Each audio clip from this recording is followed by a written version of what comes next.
नमस्कार। रात के 9 बज रहे हैं और वक्त हो गया है हमारे खास बुलेटिन प्राइम टाइम 8-9 का। आप देख रहे हैं बीबीसी राजस्थान और मैं हूं आपके साथ ईशा सिंह। चलिए शुरुआत करते हैं आज की सबसे बड़ी खबरों से। डालते हैं एक नजर आज की सुर्खियों पर। अजमेर में भारी बारिश का कहर। जर्जर कर भवन में काम कर रहे 150 अधिकारियों कर्मचारियों की जान पर खतरा। जैसलमेर में ऑपरेशन खुलासा। विद्युत लाइन से केबल चोरी करने वाला गिरोह गिरफ्तार, 7 आरोपी पीसी रिमांड। कुंभलगढ़ दुर्ग पर मुहर्रम के विरोध में बंद दूसरे दिन भी जारी। राजसमंद के कुंभलगढ़ में चल रहा 3 दिन का बंद। कोटा के स्कूल में कलमा पढ़वाने का 7 साल पुराना वीडियो हो रहा वायरल। हिंदू संगठनों ने जताई आपत्ति। शिक्षा विभाग ने शुरू की जांच।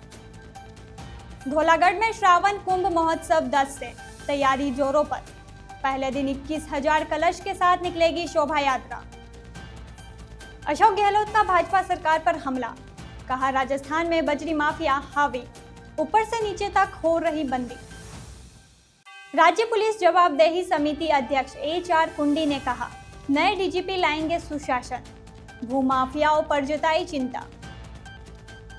अरनायक गांव में स्कूल के बाहर जल भराव से आक्रोश, छात्रों ने रास्ता जाम कर प्रदर्शन किया। भरतपुर जोन में खाद की कालाबाजारी और नकली बीज पर कृषि विभाग की सख्ती। तो ये थी आज की खास सुर्खियां। अब खबरों को देखते हैं विस्तार से। अजमेर में लगातार हो रही बारिश ने हालत बिगाड़ दिए हैं। मौसम विभाग ने भारी बारिश का अलर्ट जारी किया है। इसी बीच राजस्थान कर बोर्ड के जर्जर भवन में काम कर रहे करीब 150 अधिकारियों और कर्मचारियों की जान पर संकट मंडरा रहा है। बताया जा रहा है कि कर भवन की हालत बेहद खराब है। इसकी छत का हिस्सा गिर चुका है और बेसमेंट में बारिश का पानी भर गया है।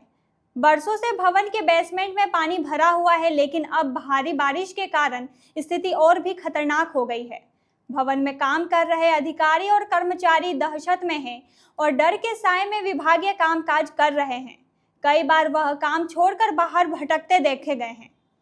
कर बोर्ड के प्रशासनिक अधिकारी लालचंद ने बताया कि यह भवन बहुत पुराना और जर्जर हो चुका है, जो किसी भी वक्त ढह सकता है। उन्होंने बताया कि हाल ही में हुई बारिश के दौरान इसी भवन के पास SBI की मुख्य शाखा की दीवार गिर गई थी, जिसमें एक व्यक्ति की मौत हो गई और 2 लोग घायल हो गए थे। ऐसे में कर भवन को लेकर अधिकारी और कर्मचारियों की चिंता बढ़ गई है। अधिकारी मांग कर रहे हैं कि जान माल की सुरक्षा को ध्यान में रखते हुए जल्द से जल्द कोई ठोस कदम उठाया जाए, ताकि संभावित हादसे को टाला जा सके। जैसलमेर में लगातार बढ़ रही चोरी की वारदातों पर लगाम कसने के लिए पुलिस एक्शन मोड में आ गई है। पुलिस अधीक्षक सुधीर चौधरी के नेतृत्व में चलाए जा रहे ऑपरेशन खुलासा के तहत एक बड़ी कार्रवाई को अंजाम देते हुए विद्युत ट्रांसमिशन लाइन से एल्यूमीनियम केबल चोरी करने वाले गिरोह का भांडाफोड़ किया है। जिले के नाचना क्षेत्र में निर्माणाधीन 765 kV DC विद्युत ट्रांसमिशन लाइन से तार चोरी के मामले में पुलिस ने 7 आरोपियों को गिरफ्तार किया है। ये सभी आरोपी नाचना थाना क्षेत्र की बड़ी व छोटी चिन्नू ठानियों के निवासी है। 25 जून की रात निजी कंपनी के मैनेजर देवीलाल ने नाचना थाने में सूचना दी कि रामगढ़ से भड़ेला के बीच ट्रांसमिशन लाइन से अज्ञात चोर बिना नंबर की पिकअप में केबल भरकर ले जा रहे हैं। नाकाबंदी के दौरान चोर गाड़ी और तार छोड़कर फरार हो गए। पुलिस ने मामले की गंभीरता को देखते हुए केस दर्ज कर जांच शुरू की। SP सुधीर चौधरी के आदेश पर ASP पोखरण प्रवीण कुमार व वृत्ताधिकारी गजेंद्र सिंह चंपावत के निर्देशन में थाना अधिकारी भूटाराम के नेतृत्व में विशेष टीमें गठित की गई। तकनीकी साक्ष्य और खुफिया जानकारी के आधार पर कार्रवाई करते हुए मोहम्मद खा, जमाले खा, हाजी खा, इंशा खा, लतीफ खा, सरदार खार और सलेम खा को गिरफ्तार किया गया। गिरफ्तार आरोपियों को न्यायालय में पेश किया गया, जहां से उन्हें पुलिस रिमांड पर भेज दिया गया। पुलिस पूछताछ में अन्य चोरी की वारदात की जानकारी भी सामने आ रही है। जैसलमेर जिले के अंदर जो विद्युत संयंत्रों में चोरी की घटनाएं हो रही थी, उसको गंभीरता से लिया गया और पिछली साल भी हमने काफ़ी बड़ी संख्या में चोरों को पकड़ा, रिकवरी भी की। पावर ग्रिड की एक ट्रांसमिशन लाइन का काम नाचना इलाके में चल रहा था, उसमें चोरी का एक प्रयास किया गया। उसमें माल मछलियों का तो मौके पर ही बरामद कर लिया गया था, परंतु इसमें 7 जो युवा हैं जो चोरी में शामिल थे उनको पुलिस ने गिरफ्तार किया है। माल वस्तु का, जैसे आपको पहले बताया, माल वस्तु का पिकअप पहले ही हमने रिकवर कर ली थी। 7 मुलजिम जो चिन्नू के रहने वाले हैं उनको हमने गिरफ्तार किया, जिनके नाम हम प्रेस नोट में बता रहे हैं। इसके अलावा चोरी की घटनाओं को देखते हुए जिले के अंदर गश्त व्यवस्था भी सुदृढ़ की गई है, रात्रिकालीन गश्त भी बढ़ाई गई है। राजसमंद जिले के कुंभलगढ़ दुर्ग में मोहर्रम को लेकर हिंदू संघर्ष समिति द्वारा विरोध प्रदर्शन जारी है। 3 दिवसीय अनिश्चितकालीन बंद के दूसरे दिन भी केलवाड़ा व आसपास के कई गांव में बाजार बंद है। समिति ने 5 जुलाई की शाम को दुर्ग पर अधिक से अधिक लोगों के पहुंचने को लेकर गांव-गांव जाकर संपर्क करना शुरू कर दिया। दरअसल समिति का कहना है कि कुंभलगढ़ दुर्ग पर मोहर्रम का जुलूस नहीं निकाला जाए। बंद के दूसरे दिन भारी समर्थन के कारण लोगों को परेशानी का सामना करना पड़ा। वही तारीख 5 को कुंभलगढ़ दुर्ग में लोगों के पहुंचने की संभावना को देखते हुए पुलिस भी सतर्क हो गई है और इसको लेकर सुरक्षा के कड़े इंतजाम किए जा रहे हैं। पूरे मामले पर पुलिस की निगरानी बनी हुई है। कोटा के एक निजी स्कूल में धार्मिक प्रार्थना को लेकर बड़ा विवाद खड़ा हो गया है। बोरखेड़ा थाना क्षेत्र स्थित निजी स्कूल में हिंदू छात्रों को कलमा पढ़वाने का एक 7 साल पुराना वर्ष 2018 का वीडियो अब सोशल मीडिया पर वायरल हो रहा है। इस वीडियो के सामने आते ही स्कूल प्रशासन पर धार्मिक विचार थोपने के आरोप लगने लगे हैं। वीडियो में स्कूल की प्रार्थना सभा के दौरान छोटे बच्चे अरबी भाषा में कलमा पढ़ते नजर आ रहे हैं। हिंदू संगठनों का आरोप है कि स्कूल में जबरन हिंदू छात्रों को कलमा पढ़ाया जा रहा है, जो उनकी धार्मिक भावनाओं के साथ खिलवाड़ है। इस घटनाक्रम के बाद शहर में माहौल गर्मा गया है। वीडियो वायरल होते ही कई हिंदूवादी संगठनों ने स्कूल प्रबंधन के खिलाफ मोर्चा खोल दिया है। संगठनों ने इसे धार्मिक शिक्षा के नाम पर बच्चों की सोच को प्रभावित करने की कोशिश बताया है। उनका कहना है कि यह शिक्षा के नाम पर एक तरफा धार्मिक विचार थोपने का मामला है, जो पूरी तरह अस्वीकार्य है। संगठनों ने साफ चेतावनी दी है कि यदि जल्द ही इस मामले में कार्रवाई नहीं की गई तो वे बड़ा आंदोलन करेंगे। हैरानी की बात यह है कि शिक्षा मंत्री भी कोटा के ही है, लेकिन अब तक किसी प्रकार की स्पष्ट कार्रवाई नहीं हुई है। मामले की गंभीरता को देखते हुए शिक्षा विभाग ने जांच शुरू कर दी है और संबंधित अधिकारियों का कहना है कि वीडियो की प्रामाणिकता और स्कूल प्रबंधन की भूमिका की जांच की जा रही है। जांच रिपोर्ट के आधार पर उचित कार्रवाई की जाएगी। यह मामला धार्मिक संवेदनाओं से जुड़ा होने के कारण प्रशासन सतर्क है। अब देखना यह होगा कि जांच में क्या सामने आता है और प्रशासन इस विवाद पर क्या कदम उठाता है। सलुम्बर जिले के धोलागढ़ में 10 जुलाई से 23 अगस्त तक होने वाले श्रावण महाकुंभ महोत्सव को लेकर दोनों कार्यक्रम स्थल पर तैयारियां जोरों पर चल रही है। 45 दिवसीय आयोजन में अति रुद्र महायज्ञ, सहस्त्र चंडी महायज्ञ के साथ ही अन्य धार्मिक व सांस्कृतिक आयोजन होंगे। आयोजन धोलागढ़ तलहटी स्थित पशुपतिनाथ आश्रम परिसर में आगोर पशुपति पीठ के महायोगी गुरु गोरखनाथ जी की परंपरा के पीठाधीश्वर महंत योगी प्रकाशनाथ महाराज के सानिध्य में किया जा रहा है। परिसर में यज्ञशालाएं, कुंड सहित पूजा स्थल के अलावा प्राकृतिक सुंदरता को बढ़ावा देने के लिए उपवन व मिनी लेक भी बनाए जा रहे हैं। महोत्सव में हजारों श्रद्धालु के पहुंचने की संभावना है। कार्यक्रम में भव्य झांकियां, संत साधु समागमन, प्रवचन, भजन संध्या और कथाओं का आयोजन होगा। श्रद्धालुओं के लिए रुद्र वाहिनी संघ की ओर से पेयजल, सुरक्षा, चिकित्सा, पार्किंग, सफाई की व्यवस्था की जा रही है। आयोजन की प्रमुख जिम्मेदारियां सर्व सनातन समाज और रुद्र वाहिनी संघ निभा रहे हैं। पूर्व मुख्यमंत्री अशोक गहलोत ने एक बार फिर प्रदेश की भाजपा सरकार को आड़े हाथों लिया है। जयपुर से करौली जाते समय दौसा के लालसोट बाईपास पुलिया पर रुके गहलोत ने मीडिया से बातचीत में बजरी माफियाओं के बढ़ते प्रभाव को लेकर गहरी चिंता जताई। गहलोत ने कहा कि धौलपुर से लेकर टोंक और करौली तक पूरे राजस्थान में बजरी माफिया ने आतंक मचा रखा है और यह स्थिति बेहद खतरनाक होती जा रही है। उन्होंने आरोप लगाया कि बजरी माफिया सरकार पर पूरी तरह हावी हो चुकी है। ऐसा लगता है कि जैसे ऊपर से नीचे तक बंदी पहुंच रही हो। गहलोत ने कहा कि आम जनता को बजरी अब महंगे दामों पर मिल रही है, जिससे लोगों में गुस्सा है। उन्होंने कहा कि सरकार इस पूरे मामले में मूक दर्शक बनी हुई है, जबकि प्रदेश के लोग इस बात से चिंतित है कि एक माफिया राज कैसे सरकार पर इस कदर हावी हो सकता है। पूर्व मुख्यमंत्री जब लालसोट बाईपास पर रुके तो कांग्रेस विधायक दीनदयाल बेरवा के नेतृत्व में कांग्रेस कार्यकर्ताओं ने उनका गर्मजोशी से स्वागत किया। इस दौरान गहलोत ने कार्यकर्ताओं से संवाद किया और मीडिया से भी बातचीत की। क्या कि रद्द नहीं करेंगे, क्या पूरा देखिए बजरी देखिए पूरे राजस्थान में चाहे धौलपुर हो चाहे टोंक हो, बजरी माफिया ने जो आतंक मचा रखा है, बजरी माफिया ने आतंक मचा रखा है, वो हम सबके लिए चिंता का विषय होना चाहिए। पूरे प्रदेश के लोग चिंतित है कि बजरी माफिया सरकार पे हावी क्यों हो गए हैं। इसका मतलब है कि कोई न कोई बंदी पहुंचती होगी ऊपर से नीचे तक, बंदी पहुंचती होगी ऊपर से नीचे तक। बजरी माफिया हावी क्यों हो गया है राजस्थान के अंदर, लोग सब बहुत गुस्से के अंदर है। बजरी बहुत महंगी मिलने लगी उनको, ऊपर से नीचे तक बंदी हुई लगती है। बजरी माफिया इस सरकार के ऊपर हावी हो गया है, ये बहुत ही खतरनाक है। इस पर रोक लगाई जानी चाहिए, मेरा मानना। हनुमान बेनीवाल का आवास पे नोटिस दे दिया, हनुमान बेनीवाल को सब कनेक्शन काट दिया, क्या कहोगे? वो मांग उठा रहे हैं लगातार। राज्य पुलिस जवाबदेही समिति के अध्यक्ष HR कुंडी ने बीकानेर में पत्रकारों से बातचीत के दौरान प्रदेश में सुशासन की दिशा में नए पुलिस महानिदेशक के प्रयासों की उम्मीद जताई। उन्होंने कहा कि हाल ही में नियुक्त नए DGP प्रदेश में कानून व्यवस्था को सुदृढ़ करने की दिशा में सक्रियता से कार्य करेंगे। राज्य स्तरीय पुलिस जवाबदेही समिति की बैठक के दौरान बीकानेर जिले से जुड़े लंबित मामलों की समीक्षा की गई।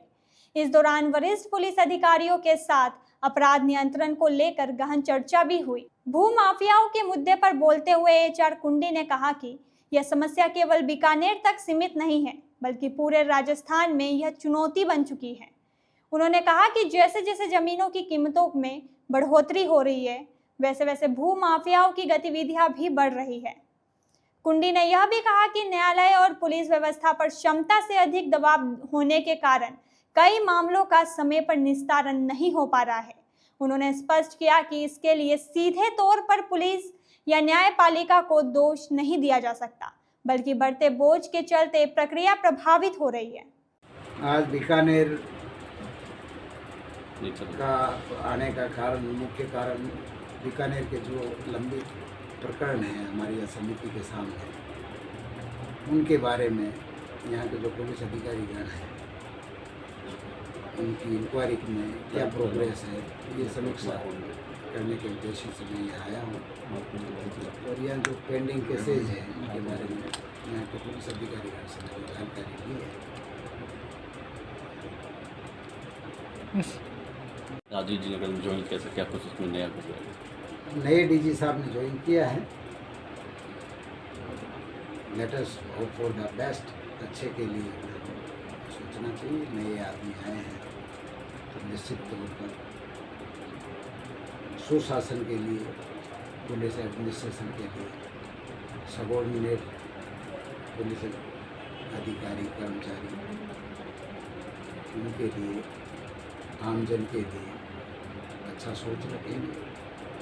जो रूल ऑफ लॉ है ये राजस्थान की पब्लिक को एहसास करने का प्रयास करेंगे, ऐसी मैं उम्मीद करता हूँ।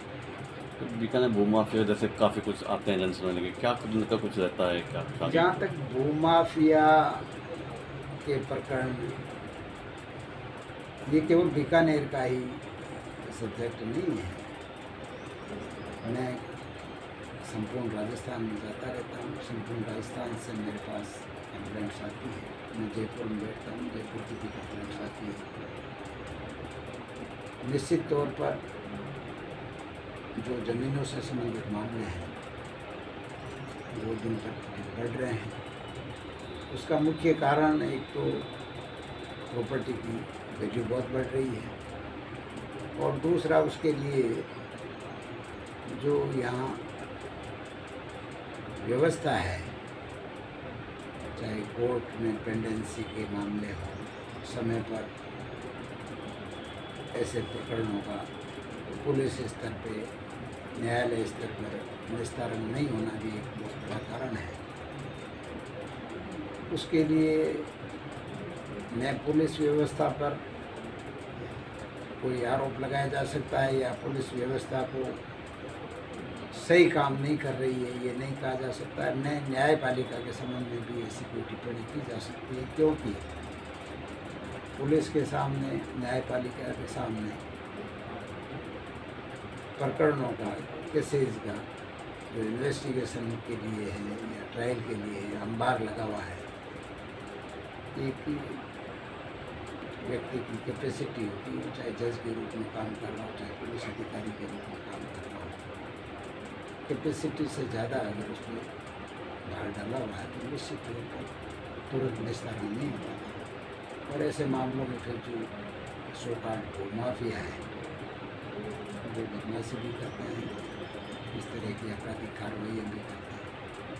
पुलिस निश्चित तौर पर अपने जो भी उनकी क्षमता है, जो भी उनके पास संसाधन है, रोकने का प्रयास करती है और करनी भी चाहिए, परंतु उससे आम आदमी को संतुष्टि नहीं मिलती, तो तुरंत उसका निस्तारण नहीं होता। राजस्थान सांचौर उपखंड के अरनाए गांव में राजकीय विद्यालय के बाहर जल भराव की गंभीर समस्या के चलते स्कूली छात्रों और राहगीरों को भारी परेशानी का सामना करना पड़ रहा है। लगातार बारिश के कारण स्कूल के मुख्य द्वार पर पानी और कीचड़ जमा होने से आक्रोशित छात्रों ने आज सांचौर भीनमाल मुख्य मार्ग को जाम कर विरोध प्रदर्शन किया और प्रशासन से जल्द इस समस्या के समाधान की मांग की। छात्रों और स्थानीय ग्रामीणों ने बताया कि सांचौर भीनमाल मुख्य मार्ग पर जल निकासी की उचित व्यवस्था न होने के कारण बारिश का पानी जमा हो जाता है। इसका सीधा असर राजकीय विद्यालय के विद्यार्थियों पर पड़ता है, जिन्हें रोजाना कीचड़ और गंदे पानी से होकर गुजरना पड़ता है। यह स्थिति राहगीरों और वाहन चालकों के लिए भी बड़ी परेशानी का सबब बन गई है। ग्रामीणों का कहना है कि उन्होंने इस समस्या को लेकर कई बार प्रशासन को अवगत कराया है, लेकिन अब तक कोई ठोस कदम नहीं उठाया गया है। प्रदर्शनकारी छात्रों और स्थानीय जनों ने प्रशासन से तत्काल हस्तक्षेप करने और जलभराव की समस्या का स्थायी समाधान निकालने की मांग की है, ताकि छात्रों और आम लोगों को हो रही परेशानी से निजात मिल सके। कृषि विभाग ने भरतपुर जोन के भरतपुर, धौलपुर, अलवर, करौली, सवाई माधोपुर और डीग जिले में खाद की कालाबाजारी और नकली व घटिया खाद बीज बेचने वालों के खिलाफ विशेष अभियान शुरू किया है। इस अभियान के तहत कृषि विस्तार के अतिरिक्त निदेशक डॉक्टर देशराज सिंह ने सभी थोक और खुदरा खाद विक्रेताओं को सख्त निर्देश जारी किए हैं। डॉक्टर सिंह ने चेतावनी दी है कि यदि कोई भी दुकानदार खाद की कालाबाजारी करते हुए पाया गया या किसी किसान से शिकायत प्राप्त होती है तो उसका लाइसेंस रद्द कर दिया जाएगा और उसके खिलाफ कानूनी कार्रवाई भी की जाएगी। उन्होंने पड़ोसी राज्यों उत्तर प्रदेश, मध्य प्रदेश और हरियाणा को खाद बेचने वालों पर कड़ी निगरानी रखने का भी निर्देश दिया है। इसके लिए सभी सीमाएं सील कर दी गई है और कृषि विभाग के कर्मचारी तैनात किए गए हैं, ताकि खाद की अवैध आवाजाही को रोका जा सके। इसी क्रम में भरतपुर जिले के संयुक्त निदेशक कृषि सुरेश चंद्र गुप्ता ने भी सभी खाद विक्रेताओं को कालाबाजारी या जमाखोरी न करने की हिदायत दी है। उन्होंने स्पष्ट किया है कि ऐसा करने वालों के खिलाफ कड़ी कार्रवाई की जाएगी।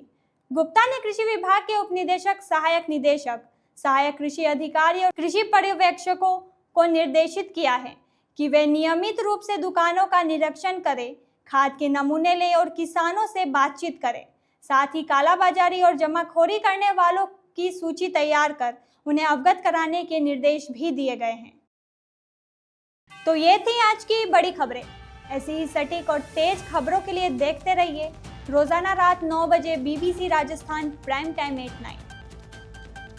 अगर आप भी अपने क्षेत्र, संस्था, समाज या संगठन की खबरें हमारे साथ साझा करना चाहते हैं तो हमें संपर्क करें 9414102499 पर और प्रदेश की हर ताज़ा जानकारी के लिए सब्सक्राइब करें हमारे इंस्टाग्राम और यूट्यूब चैनल BBC राजस्थान को।